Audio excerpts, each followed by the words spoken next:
Why yo, my Insana Majority, welcome. I'm not the boss. Today, Dark Irregulars Vanguard deck. This is standard, current standard. This is V Series standard, and let's get into it. For our Vanguard, Vermilion Gatekeeper. Draw a card when you ride.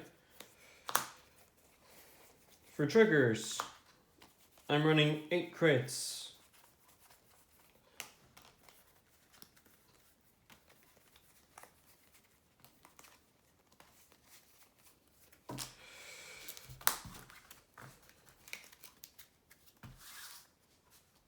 Eight crits. 4 Bright Figure and Blitz Ritter. 4 of each. Can't get enough. 4 Marched Rabbit of Nightmare Man.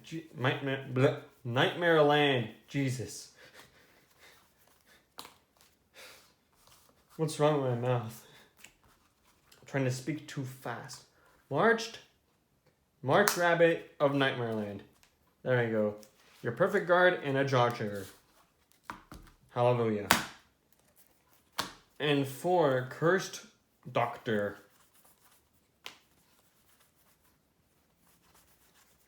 Or as I like to call him, the Professor. There we go. So with that, here comes my grade 1s. 2 copies of Alluring Succubus. Counterblast 1, put her in the soul. Look at the top 7 cards of your deck for up to 2 grade 3s. Your choice, put one of them into your soul and another one into your hand.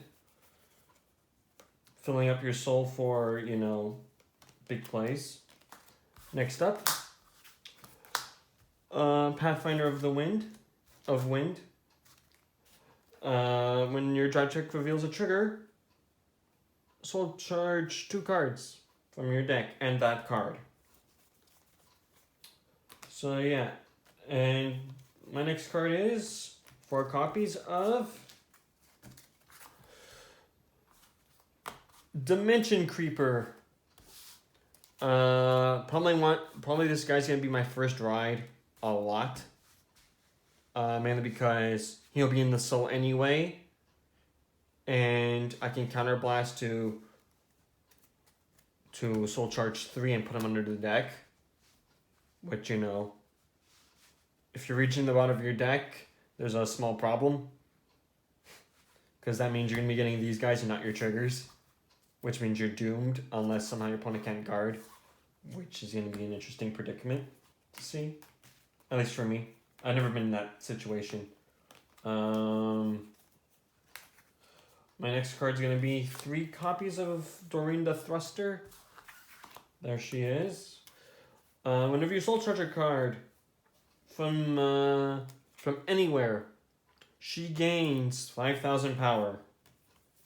I'm running her at 3 and not at 4 because I don't want to see her. I want to see her in my opening hand, but I don't want to see her in the damage zone. I don't want to see her constantly, because then I'm going to have 2 of these on the field, and these are prime targets to, get sniped. I want to at least see them. I want to see her sparingly, so she appears mid-game, like I'm at grade 2. My opponent, I should have resources to counteract their field. And if you're telling me, oh, you like going second with this deck, I like mixing it up. I don't like saying, oh, I like doing this. Doesn't make any sense. And finally, Wolf Fenwilger. Don't know this card's name. Soul charge, when this card's on the field, soul charge it and another card and give another unit 5,000. So at the ring, that would be 15. Very good. A lot of this deck revolves around Doreen. Next, for grade 2, the card I'm most likely to ride, Awful Nail. This card's at 4, mainly due to the fact that I like the soul charge ability of this card and not Dark Werewolf Seeger, I'm not his biggest fan. Just give me 1 minute. And the fact that she gains 5,000 power and doesn't need, how much soul did that guy need? 5 or so? I mean, she needs the same amount, but she uses a free soul charge when she's ridden, which is why I like her a lot. 3 copies of Flirtatious Succubus. Attack, doesn't matter if you hit or not. Soul charge. Blow up a unit. This combos well with another card. But basically, afterwards when she's in the soul, counterblast, discard a card, add her to your hand. Then you can call her and attack again and blow something up. Not on the same turn, mind you, but like, you can almost do it over and over again. In other words, you're popping stuff to get more stuff. It's very good. And Authority of Water, whenever something blows up, whenever something gets retired on your opponent's end of field and you have 10 or more cards in your soul, countercharge 1. You're most likely going to get the effect off as long as you don't draw her like first turn. If I draw her first turn, either the only time I would keep her in my first hand is she's like the only card I have that I'm going to be able to get as a Vanguard. Other than that, I just return it to the deck. Wait, no, that would go here. Finally, Werewolf Vulgar. When this card attacks, counterblast, soul charge 1, and then you gain 2,000 power for each card in your soul. Yeah, this is very good. Until the end of your turn, I guess. Yeah, until the end of battle. Oh, okay. Till the end of battle. So, yeah. Now, weirdly enough, this is the card I'm going to write first. 3 copies of Dantarian. And yes, this is the highest rarity of Dantarian out there so far.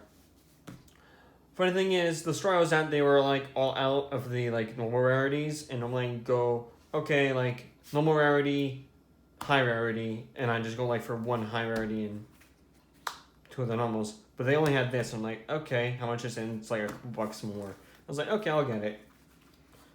So this card's effect is when you would need to guard, you'd basically take grade 2 cards or greater and call them. In other words, just your grade 2s. And basically it's like you could just call from your soul your grade 2s. It'll come in handy when you need to guard stuff. Yes, you're losing your soul for it, but it's way better than dying. Getting blasted off the face of Cray, basically. When your opponent's card is retired, you may soul charge 2. So that's where Flirtatious Succubus comes in. Attack, doesn't die. Soul charge, blow up. 5,000 to Doreen. Affect this guy. Soul charge 2. His next effect would activate. Whenever you soul charge a card, if it's grade 2 or higher, 5,000 to 3 units. So Doreen just got 15 and she's getting another set of 15. Plus whatever else you want to give 315Ks to. I mean, that's assuming you get 2 or higher in the soul charge, but I'm saying that's your potential. And this basically will set up for your next card. Because by then, you'll probably ride into No Life King Death Anchor.